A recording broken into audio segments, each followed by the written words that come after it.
you have any regret about selling my baseball cards? No. Ugh, I feel like I'm gonna barf. He can make it hurt with talks, but he can't make it hurt with fists. I didn't steal all of it, then you would have known. This is a drug. This isn't about death. It's my show. I'm Hank Green. And I'm John Green. And this is Ask Hank Anything.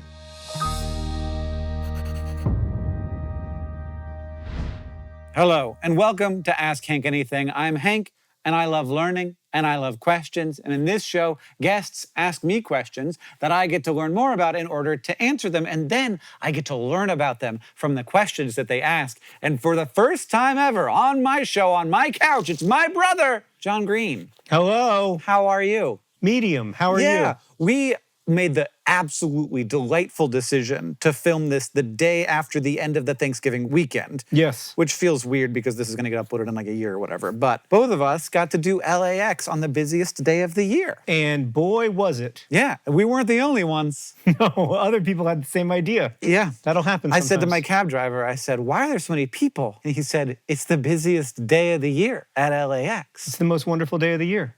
I don't know that he felt that way, well, nor do I think any of the other cab drivers did. Hank. Yes. What's it all about? That question's coming, but it's not the first one. I've organized the questions. Thank you very much. It's my show. You can't just ask them in any order. No. I sent Seth an email that had the questions in order, and I said to Seth, these are the questions, and this is the order. Oh, wow. You think you're in charge? Just because you were born 3 years before me? Yeah. 48 years ago. Oof. Is that right? Ow. Why you got to make it sting like that? Did I say the right number, though? Yeah. Okay. Why aging? I have another question. Yeah, that also is kind of in there. We could talk about that in that question. Yes. We really know why bees can fly? Oh, somebody does. You and I? No. But somebody. Is it true that when doves cry, Prince is sad? I got the impression that Prince was sad a fair amount of the time. Would you like to do one of your questions? Yeah, let's do them. Okay. But you can keep asking weird ones in the middle. No! It's my show! We're gonna take it, the edit, and we're gonna put it in the order that I asked for. Why do farts and poop and other... Second to last question. What? I have notes. It's gonna make it hard to really organize my notes. You told me to pick a question. I picked a random question. Okay. All right, here we go. Okay. We're gonna keep a lot of that in, though. Oh, that's too bad. Is the multiverse a thing? And if so, can you explain it to me? I feel like I gotta start people off on like a fun one. Not on... All of them are fun. Okay. We'll see if they're all fun. You guys can rate them on a scale of 1 to fun in the comments. Yeah, fun 8 times over. Is the multiverse a thing? If so, can you explain it to me? I mean, we don't know for sure, and no. Great. That's funny because I actually did a whole podcast with an astrophysicist, and she did a great job of explaining everything to me, except that when she was talking about the multiverse, my brain broke. Yeah. The crazy thing about the multiverse is that the one that you're thinking of, like the Marvel multiverse or the Everything Everywhere All at Once multiverse, those ones that are sort of like the universe splits when you make decisions, that's not a thing. Right. But there are a bunch of different multiverse theories, like ideas that explain things that we observe that require multiple universes. And there's not just one. And you'd say this to cosmologists and they're like, yeah. And I'm like, what you just said to me is that there are potentially multiple independent multiverses. Mm-hmm. And you think that's normal. Well, I don't like it. And you didn't even know that that was weird. I reject it out of hand. Do you want to know about 4 of them? I want to know about at least one of them. Okay, and then I'll tell you if I'm still interested. Okay, I'm going to tell you the one that I think is sort of easiest for me. I wouldn't say easy. The implied multiverse of fine-tuning. Okay. Do you know about fine-tuning? Yep. So this is the idea that there's a bunch of things about our universe that seem independent of each other that are all required for life to exist / even anything. You know, like stuff existing, stars forming, atoms forming, Right. there being more matter than antimatter. All this stuff is like, oh, this is very weird. And A bunch of different things had to be sort of fine-tuned very precisely in order for there to be stuff. in order for there to be stuff. But if there's like an infinite number of universes, it wouldn't be weird that we found ourselves in a universe where we could exist, because we're not going to find ourselves in a universe where we don't exist. Like how life doesn't find itself on Pluto. Right, because life is on Earth because it was made sense. Because it's possible for it to be on Earth. Yes, and it's not going to be somewhere where it's impossible. So we're not in one of the universes where it's not possible for stuff to exist. We're in one of them where stuff can exist. All right, I'm in. There's other explanations for fine-tuning, but a multiverse is one explanation for it. Yep. But that's not even like looking at physics and saying like, physics predicts this. It's just like, it's really weird that the universe is like this, but it would make sense if there were many universes. But then there are other actual physics things that are like, oh, here's how those multiverses could happen. Do you want to know about some of them? Sure. Okay. So I'll tell you if it stresses me out, and then you can stop. there's the multiverse of black hole cosmology, Okay. where every black hole creates a universe. I hate it. Our universe is Inside of a black hole? from another universe. A bigger universe?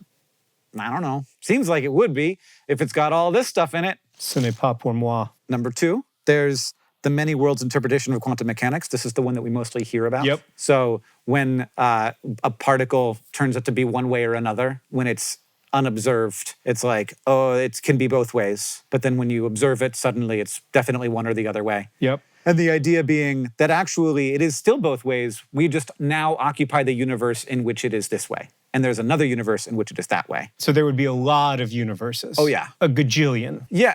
And most of these, it's infinite, I think. Okay. Correct me if I'm wrong. This is not my expertise. And then there's the eternal inflation multiverse, where as the sort of substance of the cosmos expands, little universes pop up. And so our Big Bang was just one among many that are sort of like happen as some larger inflation is occurring. I don't understand this one well, but in that world, maybe each one has slightly different rules. And then there's more of them than that. There's like some people who think that like every math that can math has its own universe. Mm-hmm. And so like there's like a universe of every math. I don't get that. Well, I don't even get the idea of there being a second math. I barely learned first math. It took me all of high school and some cheating. No, I feel like I'm learning first math for the first time because I have a 9-year-old. Yeah. So it's like, wait, adding fractions. I remember like learning the rules, but I never understood why the rules worked. So I feel like I'm learning math for the first time. Well, I am relearning high school math, and let me tell you, it still sucks. I'm not looking forward to it. So we don't know if the multiverse is a thing, but if it is, that's some of the ways the multiverse might be a thing. Yeah.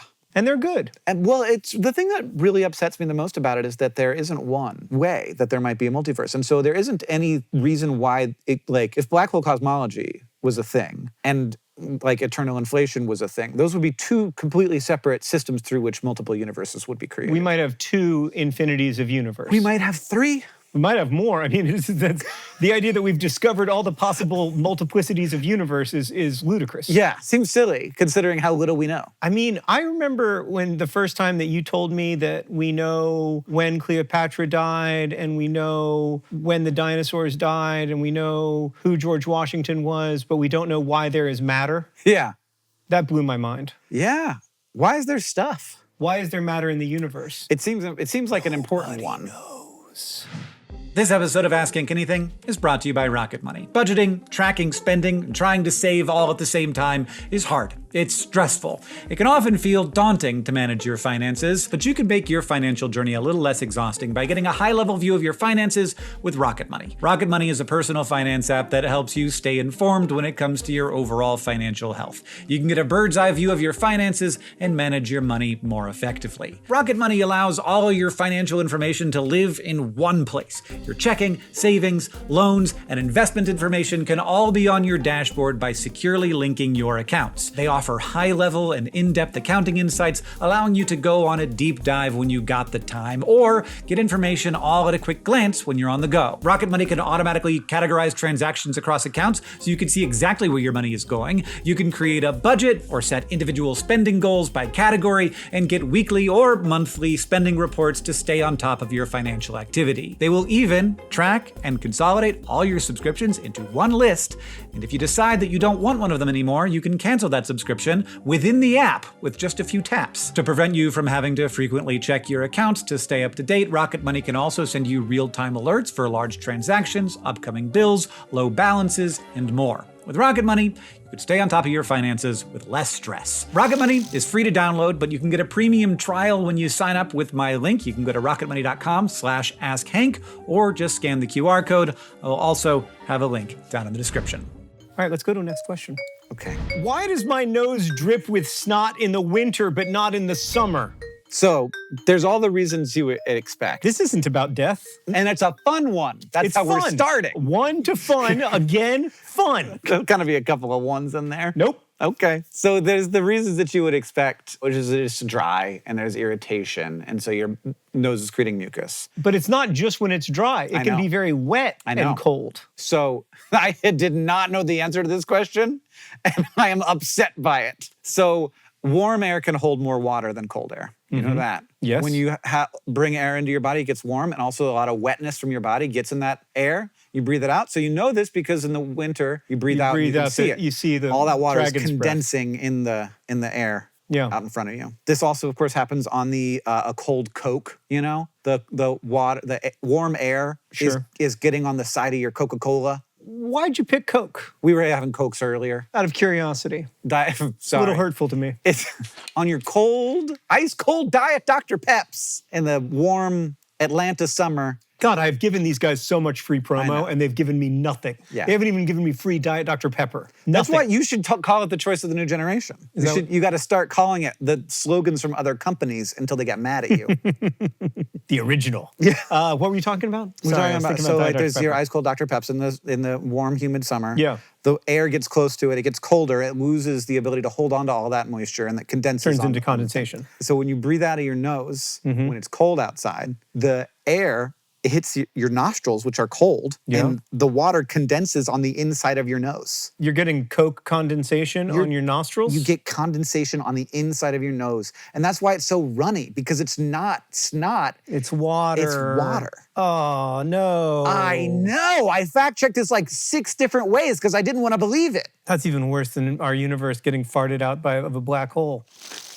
Well, is it still fun? We're having a good time.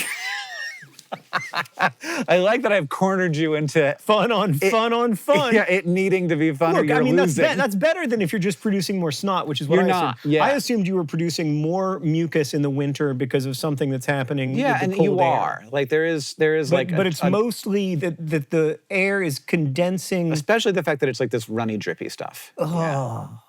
That makes me feel okay. Let me give you a fun interpretation. Okay. Doesn't that also mean though that like when you have to do this or whatever, it's not as bad because it's mostly Not bad. water. It's mostly water. And Mostly it's pure water. Mostly the cleanest water of them all. Evaporated straight into the air, Yeah. left behind all those impurities, Yeah. and then recondensed. It makes me wonder Someone say if it's drinkable. I mean, probably a lot of it gets into your body somehow. Yeah. I wonder, does it happen differently with different noses? Right. So if you have like a nostril width. a big nose with like thin sides that get cold easily, Yeah. do you get it more? Because I feel like I get it a lot. Oh my God. Catherine's always like, every time you kiss me, I love you, but every time you kiss me, it's a little wet.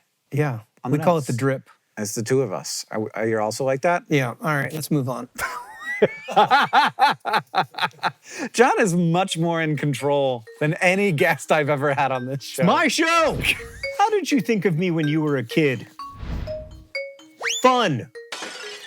You don't know that. Maybe it's really sad. Oh, it's true. Well, I just think it was a fun question. And then I did a fun toss.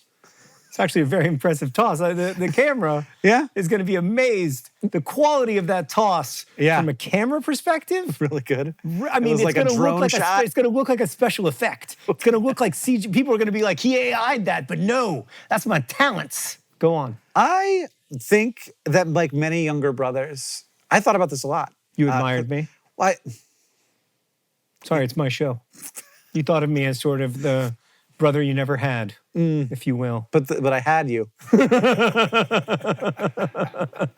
The sort of a father figure, you know? Kind of like dad, but somehow better? Yeah. Yeah. 10 to my 7. Yes, exactly. Yeah. I felt like you were what I almost just said was like the furniture. But that's underplaying it, I think. But you know what I mean? Like the sun, like the weather, just like you are a part of the fabric of the universe. Like when I was thinking of it and like the conflicts times and the good times, I never felt like unsafe at all. See, that's my great gift. I think that's good. I think that's maybe all you can ask for from an older brother. So he doesn't make you feel overly unsafe. And I did, and you were right. I often felt like you know, just sort of an implicit, this guy must be cool. Like this guy is the cool, like knows what's up. Which is hilarious. Knows what good music is. Yeah. Knows what good people are. There was like 6 kids in the neighborhood, and 2 of them were your age, and 2 of them were my age, and then the other 2 were us. And like you 3... We were the cool kids. You were the cool ones because the other 3 were my age. We were older. Yeah. So you thought of me like the furniture, and like the furniture, it never made you feel unsafe. The same way this couch doesn't make you feel unsafe. No, I didn't. Yeah. Didn't until now, and now I'm a little worried. Right. Especially with the multiverse theory, it's possible this couch is just going to completely dissolve. Yeah. I appreciate that, and I think it's very true and honest, and I think it's nice of you to be honest. I guess what I was wondering is like, did you think of me as, because I look back and I have a lot of regrets about not treating you more nicely. Like I shouldn't have stolen your money, all that stuff. And I wonder. I guess what I'm getting at is... It's okay. I did other things. Well, that's what I was going to get at. It's like I have all this regret, and I'm wondering if you have any regret about selling my baseball cards. No. Are you serious? Because I have so much regret about stealing your money. I do. And you have no regret about stealing my baseball cards. What I'll say is I absolutely regret stealing your baseball cards. I shouldn't have done it. Yeah. It feels absolutely like I can't believe I made that decision, you know, and I have made lots of decisions like that in my life. And I think about it never. How many? I never think about it. I don't know, like one time I ate like my roommate's Chili's. Yeah. Because he went to visit his parents in college. Yeah. And I was like, well, he's gone. I'm gonna eat those Chili's. And then he got back like 6 hours later. Yeah. You know, he was just his parents didn't live in California. Yeah. They lived in Tarpon Springs. It was like close by, and he just went and then came back and he was like, "Where's my Chili's?" And I was like, "You were gone. I ate those Chili's." I know that you're gonna say that Carl Yastrzemski's rookie card and Chili's are not on the same page. Like. They're not equal. They're not equal to each other. Yeah. They don't have a similar mass. You cannot weigh them against each other. But like he was really mad at me for eating his Chili's. Yeah. And you were really mad at me for eating your Carl Yastrzemski rookie card / selling on eBay. Look, if I spent a lot of time thinking about it, I would feel super bad about it. But I don't. And I appreciate that about you. You're not somebody who looks back in anger or sadness or anything. No. Because you're too busy looking forward. I spent a lot of time looking back, but you've freed me up in this conversation to stop feeling bad about maybe not treating you perfectly when you were a kid. For sure. I think about that never. I don't think about it either way. I don't think about you stealing all my money. I think it's kind of funny, honestly, that you stole all my money. I didn't steal all of it, then you would have known. I was very strategic in my theft. Unlike me, you can't sell part of a Carl Yastrzemski rookie card. The difference is that you never noticed I was stealing your money because I'd steal it $5, $10 at a time. Eventually, I'd notice. And I'd just pull it. What did you do with it? Hank would. I spend it on cigarettes. Oh, Hank would. It was the drugs. Well, I mean, is it a drug? Yeah. Is it? Well, it's not illegal. That's the next question. Is nicotine a drug? Nicotine is a drug, yes. Nicotine, it affects your physiology. It creates a dependence. Oh, it does. You know, I've only used nicotine one time in my life. Yeah, that's the right number of times to use it. And I was like, this is a drug. Oh, really? Yeah. Oh. I smoked a cigar at your wedding, and I was on drugs. You smoked a cigar and you felt like you were on drugs? I was so high. I mean, not high. I was like, nauseated. Like caffeine, like caffeinated, like just buzzing. Yeah, buzzing. Yeah. Yeah. Yeah. It was intense. Oof. Don't take me back there, Hank. I can't afford to go back there. I left that behind a long time ago. It smelled really good. It felt really good. I looked really cool. All the girls liked me. I know you love a brand deal, but I'm surprised you took one with the Philip Morris Company. Yeah, so like my flannel just turned into a leather jacket. Yeah. My bike turned into a Harley. I was just zooming out, my eyes turned ice blue like Paul Newman. 24-year-old nerd smoking a cigar. He must have looked like a complete doofus. I had no idea what I was doing. The cousins were at it. The cousins, they were the cousins, teaching me the through cousins it. were definitely involved. Yeah, you could have guessed. Yeah, one time I was, this is too much information. This is not for the show. This is just for you. But one time. See. And she looked at me and she said, I've never been this disappointed. That's her superpower.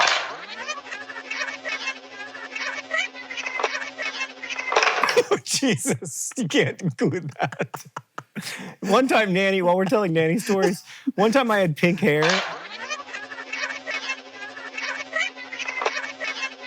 I dyed my hair red once in college, and my chemistry advisor looked at me and pointed in my face, and he said, "My son is starting to do stuff like that." Do you ever remember me hitting you? No. You don't remember me hitting you? No. I hit you 2 times in the face with my hand. Don't One time remember. I broke the skin on your braces. Ow. That sounds painful. I may still have a scar from it, but maybe not. I don't see it. No, yeah, right there. Wow. Well, a you shouldn't little have bump. punched me. We were playing basketball. Yeah. And this is the thing. You were so much smarter than me. Well, because you're 3 years older. You're right. Like, if only for that reason. I think you're still smarter than me. No way. No way. That ship sailed a long time ago, buddy. I agree with you that I was smarter than you when you were 3 and I was 6, but that ship has sailed. Yeah. You were much better at talking. And that could be very frustrating for me because I would have a hard time, like, getting you back. Mm-hmm. And sometimes it would come one after another. And I would lose the ability to compete on that level. And like, not out of any, like, strategy. I would just lose my temper. And I remember, like, getting in physical fights with you, but you never fought back. And that was almost like, at least I had that. Where it was like, you know, he's not going to hit me. He's like a talker, and he can make it hurt with talks, but he can't make it hurt with fists. It's true. Still true. Still not much of a puncher. I think you were mostly just surprised too. Yeah, You were like, yeah. Whoa, Well, I didn't know we were headed this direction. I mean, honestly, it couldn't have hurt that bad, or I'd remember it. Wow.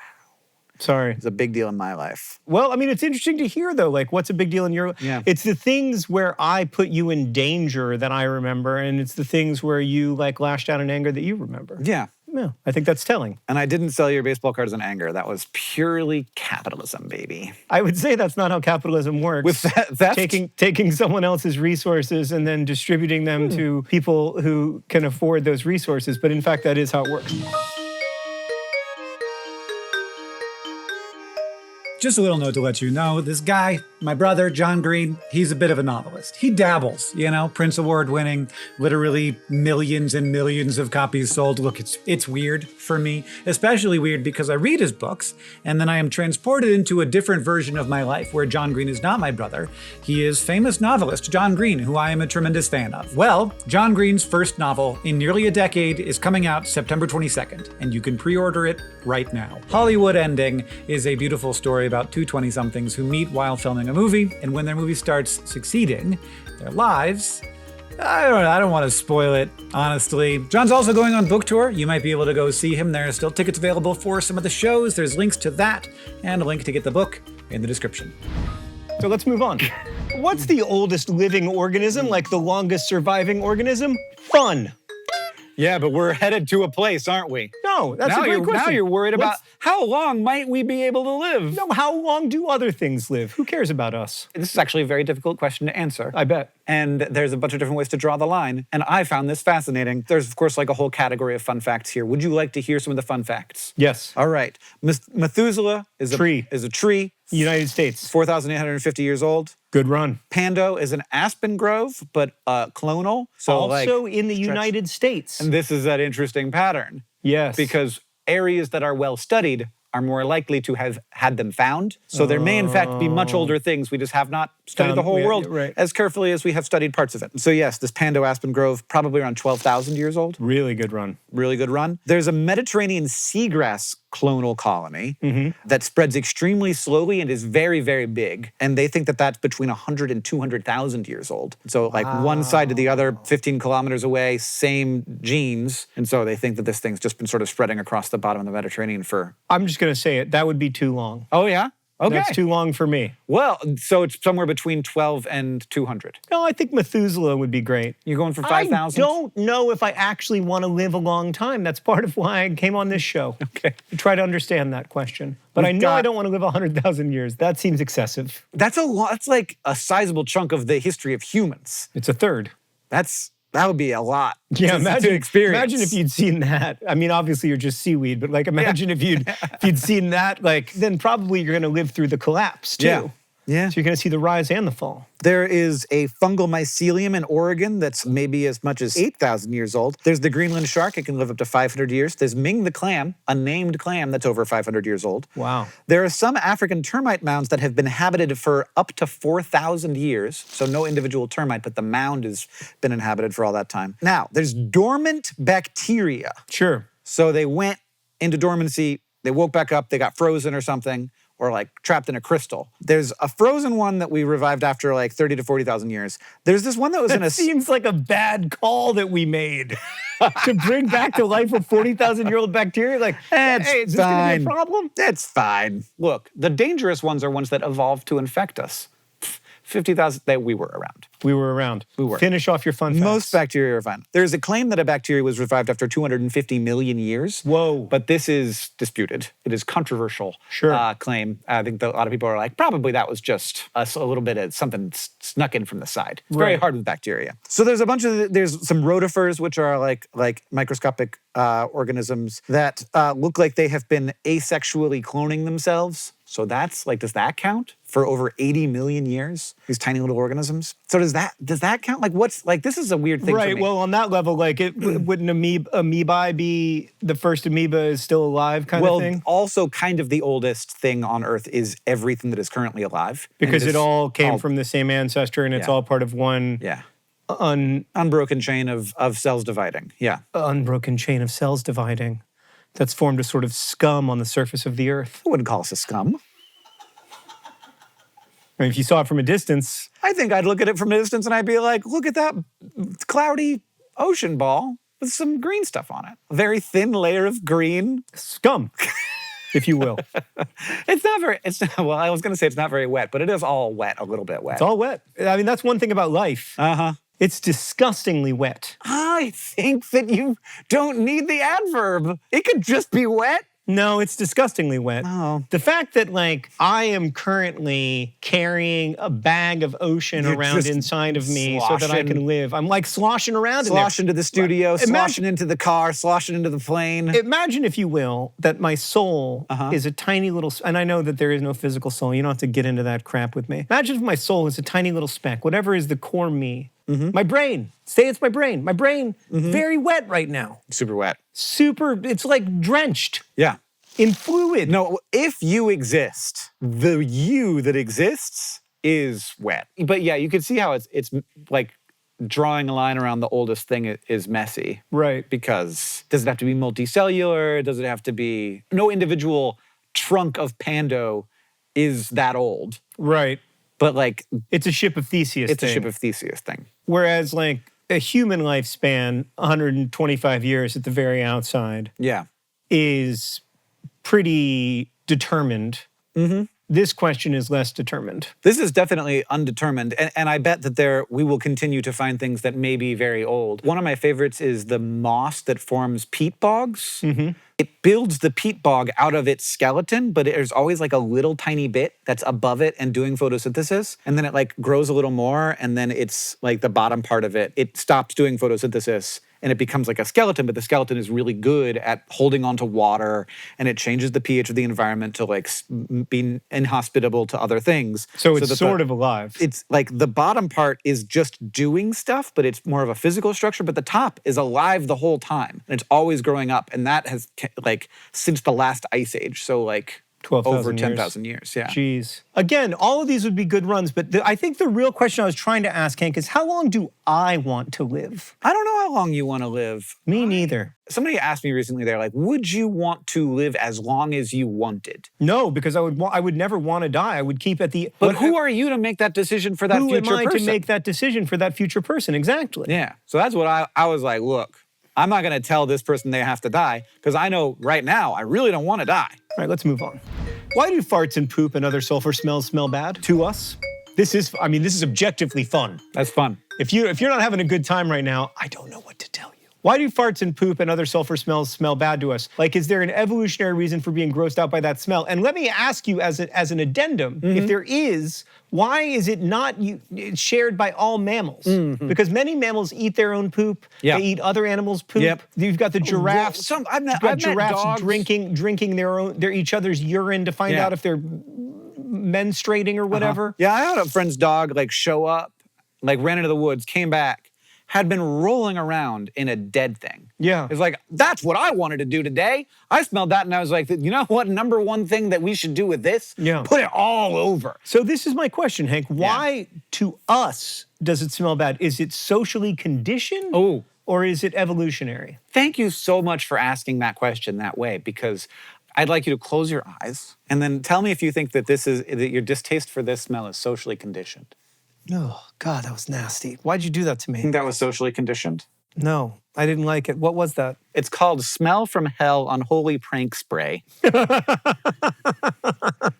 was the one that was cheapest on Amazon. This is really bad. Yeah, gross, huh? It is a smell from hell. No, I did it earlier. What is that smell? That's probably methaneol. Oh, I feel like I'm gonna barf. It's gross. It's like rotten cabbage is what I felt like. I understand there's evolutionary reasons for us to be opposed to rotten cabbage and feces and decaying, dying things. What I'm saying is, why do other mammals not share this obviously beneficial trait? Because it's not beneficial to them. Dogs have very different digestive systems from us, and they often are scavenger predators. They are able to eat something that is far more decomposed than us and not suffer consequences. So that's probably why they evolved to think that smell is not grotesque, but a piece of information. So hydrogen sulfide, which is the smell of rotten eggs, which I did not bring in today, we can smell that better than almost anything else we can smell. It is one of our most sensitive smells. It would be like a half a drop of ink in a swimming pool and being able to see that. Wow. So very low concentrations. And that is because when things start to go bad, they produce these sulfur compounds. It's when proteins start to break down, you get these. And you also get these like amine smells. That's like,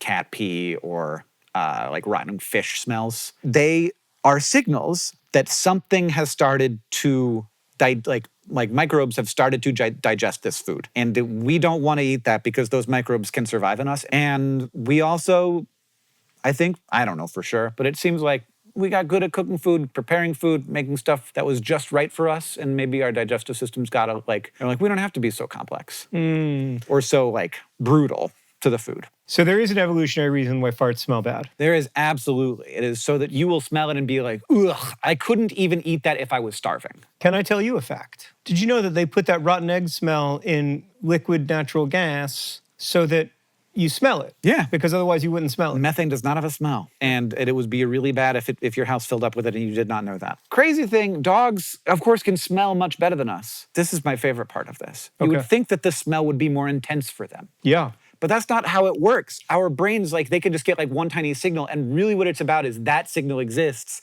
not dogs are good at smelling a broad information, set of information, because they evolved to see with their noses. Whereas we are just taking a little bit of information. And that it makes me feel like a machine, Makes me feel like I have these little tools that are tapped into my brain, and I'm just feeling the world around me in the ways that the tools tell me to feel. You're a sensation machine. Yeah. But not just that, you're a sensation machine where all your sensations are defined largely by the evolutionary needs of your ancestors. Right. And to think that a dog would smell that and be like, oh, interesting. But you smell it and gross. But it's disgust. It's I must move away from it. And there is some idea that this is cultural, and I just don't think that it is. Okay. But you also see this, you see poop avoidance in other animals. So as much as like a chimpanzee will like pick up and throw its poop, it won't like sleep with it. If you put poop on food, chimps won't eat it. If you put poop in their beds, chimps won't lay in that bed. They have poop avoidance. The similar Poop avoidance. avoidance, by the way, is a great phrase.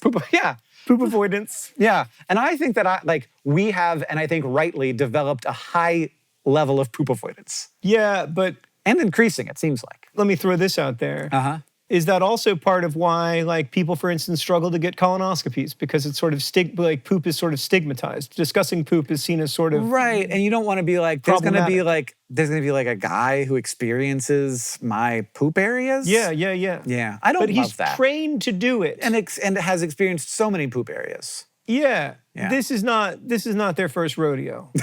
No. Unless it is their first colonoscopy, in which case, I mean, I guess somebody has to be the first colonoscopy for the new gastroenterologist. That's true. But I don't want to be that guy. I'd do it. I once had the first stick, like a phlebotomist. Oh, your first phlebotomist. Yeah, A phlebotomist's first Yes. patient. Yes, I was a phlebotomist's first patient. That's not easy. And they did great. Yeah. And they were really nervous because you couldn't, like mine, you can't see, but it's a big vein. And I was like, look, I've done, this is going to be my like 800th. You're fine. And she did great. Well, this reminds me of my next question. Yeah. Which is, you are now 2 years removed from cancer treatment. Oh. Fun. Has the experience changed you in lasting ways? And if so, how? Yes. I like that you have to look at your notes. You're like, hold on. Let me take off my glasses. Put it 2 inches from my face and tell you how cancer has changed my life. lasting effects. my vision did get worse during the cancer treatment. Well, I would argue that might have just been because your vision gets worse when you're 45. Yeah, it's possible. I think that my lenses in my eyes got stiffer. Okay. But they do that. But I think that it happened extra and happened fast. Okay. Do you have progressives? I do. Can I look? Yeah, they're great. You got to take yours off or it's going to look weird. We have similar prescriptions, though. It's not that bad. Now open up your notebook and see how easy it is to read. Ooh. I know!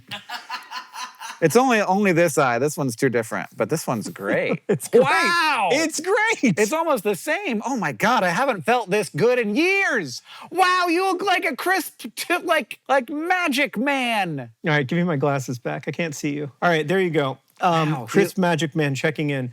So your glasses are aside clean too. Mine are dirty. Aside from your reluctance to get progressive lenses, has cancer changed your life in any other lasting ways? I think there's like a clarifying nature of it. How so? Well, like I now I know what it would be like. What would it be like to not have as much time? Yeah. And now I know like, what it would actually be like. Right. And what I would put first. I think I would have been wrong if you'd asked me. How would you have been wrong and how do you think of it now? Because what I haven't noticed is like Hank Green slowing down, focusing on the family, like that kind of thing. And then, if anything, I've noticed Hank Green speeding up. Yeah. Well, that's another thing. That's a separate thing. Well, no, it's the same thing. Okay. It is, so when you know, you're like, oh, I understand what's important. And it's not all of this work stuff. Yeah. And then you forget. Okay, good. But you do still feel like you have only a limited amount of time, so you have to do everything. Okay, so you feel like you've got to Which is funny because that's not what I was actually worried about. I had the sensation, and this is a theme I've had with almost every cancer patient I've talked to, which is just like, I have more I need to do. Like I'm not done yet. Right. And I think that's probably true of anybody who is facing some kind of end of life situation. Like pretty much everybody feels like they're not done yet unless they are super done. Right. You know? But that, like the sense of like, I need to get this work done was much less intense than like, I'm not done watching this kid grow up. I'm not done being this husband. I'm not done being this son and brother and all of that stuff. That was much more intense. It's just so alluring, the career stuff. Yeah. It's so hard. It's so powerful in your life. It's powerful in my life too. More powerful than I want it to be because I really thought that if I had enough success that I didn't have to work, I would stop working immediately. Yeah. And I didn't do that. Oh yeah. And instead I've continued to work at a pace that's like not super healthy. And like, I would go so far as to say like not great for my family.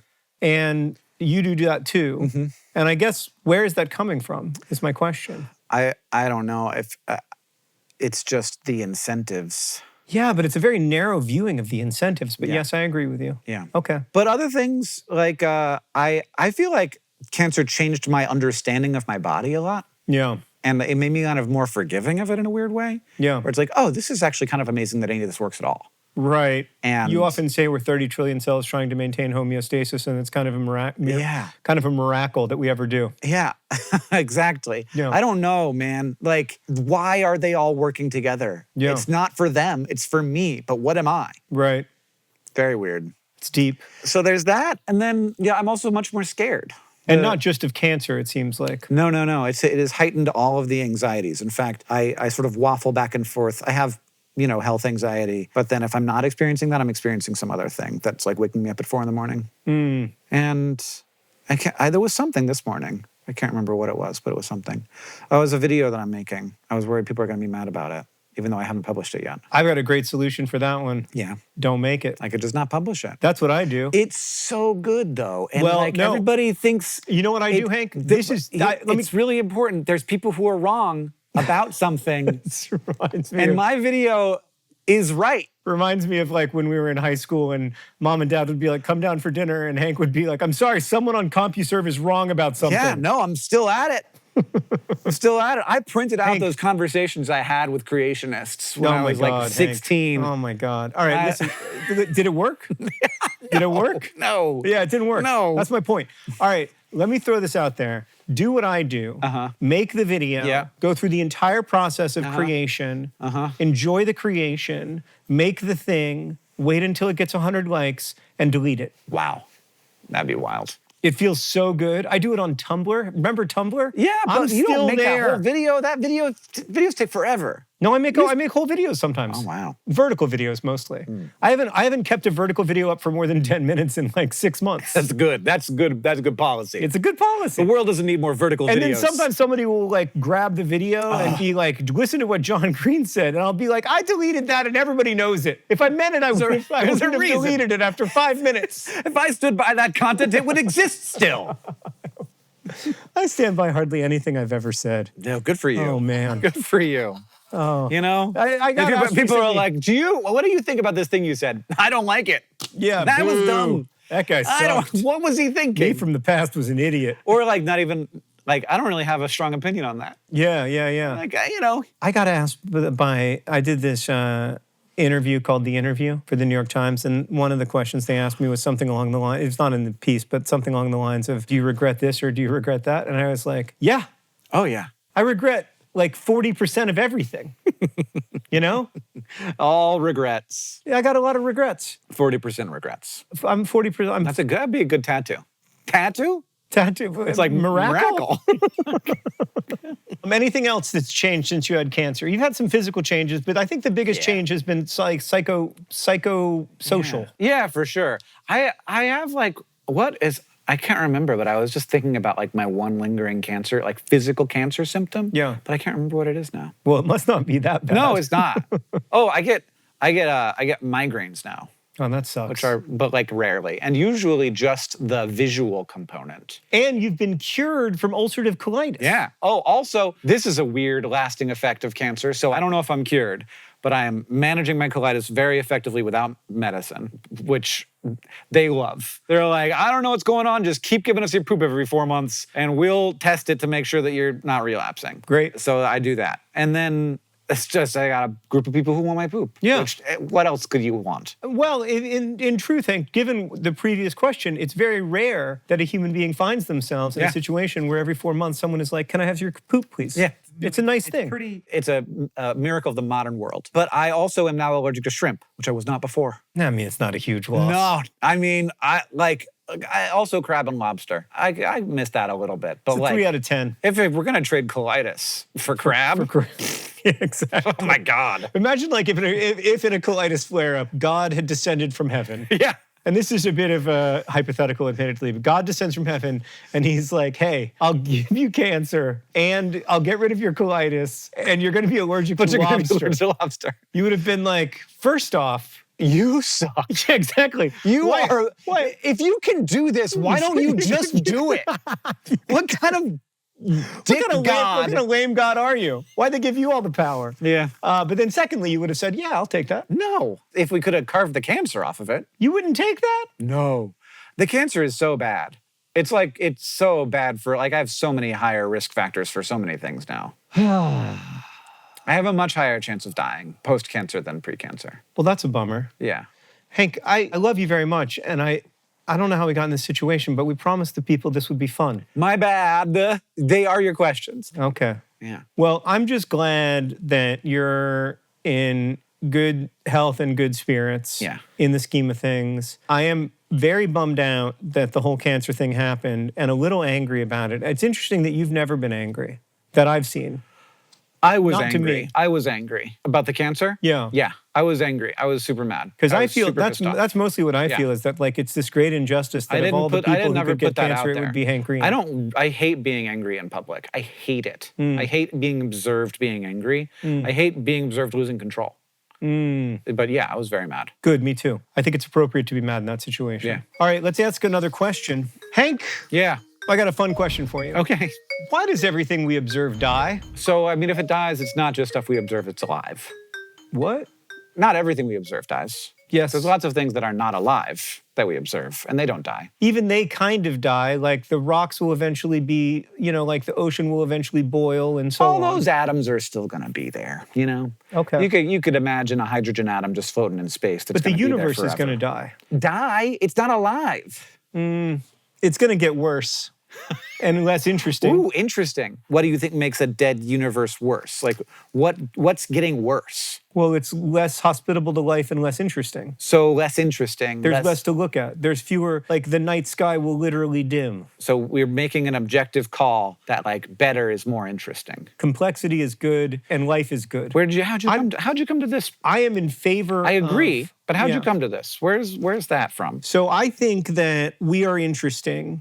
I think the universe observing itself is important. I mean, I believe this almost as a point of faith, which I know is not relatable to you, but like I think that the universe being able to observe itself through us is a good, interesting step in the history of Earth. Right. So like basically you think that like 2 hydrogen atoms is better than 1. Yes. I think that two hydrogen atoms that also have an oxygen atom that make a little bit of water and is like interesting. wiggling around doing other stuff. I think chemistry is better than a star is better than no stars. A star is better than no star. Planet is better than just stars. A habitable planet is better than a regular planet. Okay. Like Earth is better than Jupiter. So like, I agree with you. And like, this is weird. I don't know if we've just like fed on each other and we've created this worldview together. Yeah. But like, I totally agree that like the thing, and this, I'm happy to call this a point of faith because like, I don't know what else to base it on. But like, I am happy looking at a world and saying a world that is more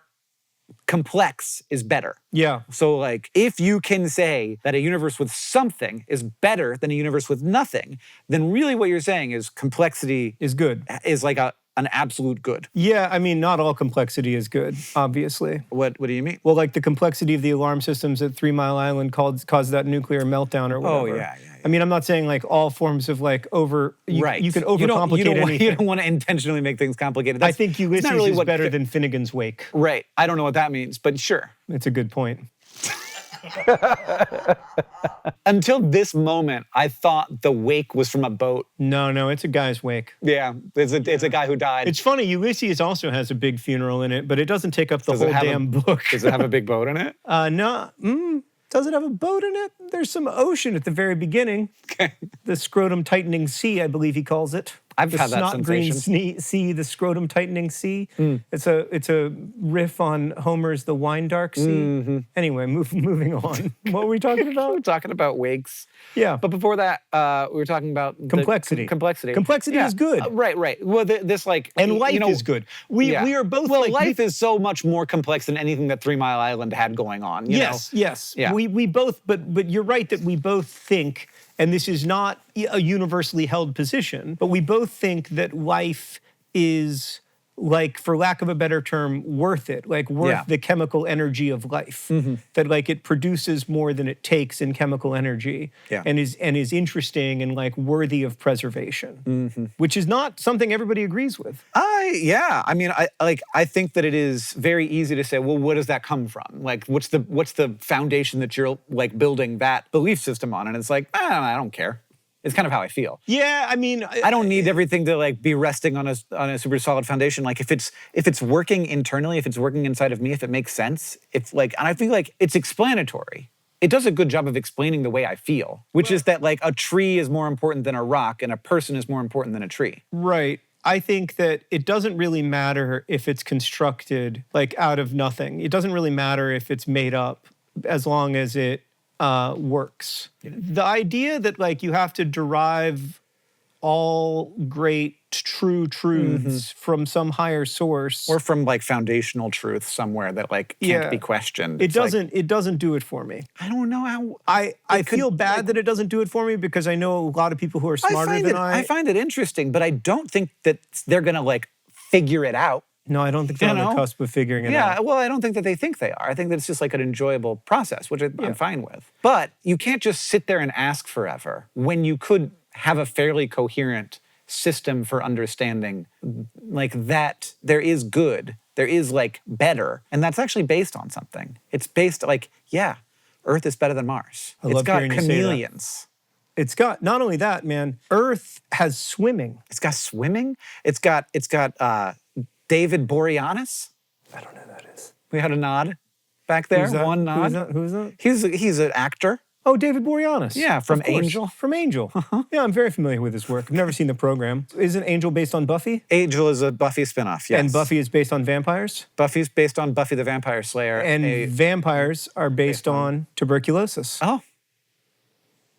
I didn't know where he was going. How did I not know where he was going? It's true. The vampires were dug up. Early vampire legends were all about TB. Because of why they always have blood around their mouths. It's because they're sucking blood. They're very pale, and you've got it. I got it. I figured it out. Okay. What were we talking about? Something. We were coming out in favor of life. Yeah, I think making bold assertions here on Ask Hank Anything. We think chameleons are better than rocks. We said it. And the rocks can eat it. They can eat turds. Rocks are overrated. And once they eat turds, I'm going to be like, actually... Wait a second. This rock was alive the whole time. Why are you doing that? Your sensorium is so interesting. Maybe the panpsychists have something. All right. Yeah. Yeah. All right, we have one more question, John. And it's related, so we'll see if we can tie it together. I mean, in a lot of ways, we've already addressed this question. What's the point of it all, Hank Green? I know you think it's constructed by us, not derived from some higher source, but what meaning have you found so far in life? So one thing I know is that, poop smells bad, step one. That's the main meaning of life? We're going to get there. This is we're starting with poop smells bad. Okay. Second, there's a reason why. And it isn't just like, like fundamental. Like it isn't that, like dogs don't think poop smells bad. I think poop smells bad because I evolved to live a certain way and thrive in an environment because all of my ancestors died when they didn't. There's a line in this book, The Fault in Our Stars, where the main character says, the world wasn't made for me, but I was made for the world. And similar idea. It's a very nice line. Thank you. I don't know who wrote it. So poop smells bad. Poop smells bad because I evolved to live in a world and my ancestors that thought poop smelled bad did better. Right. And I am a product of all of that evolution. Yeah. And so the way that I perceive the world really matters.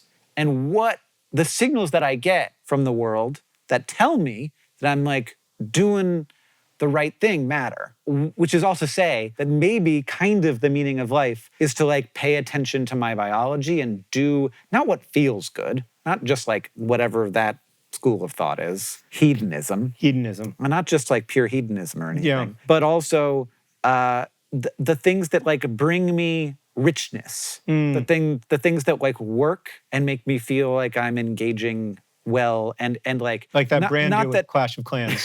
Not that feel great in the moment.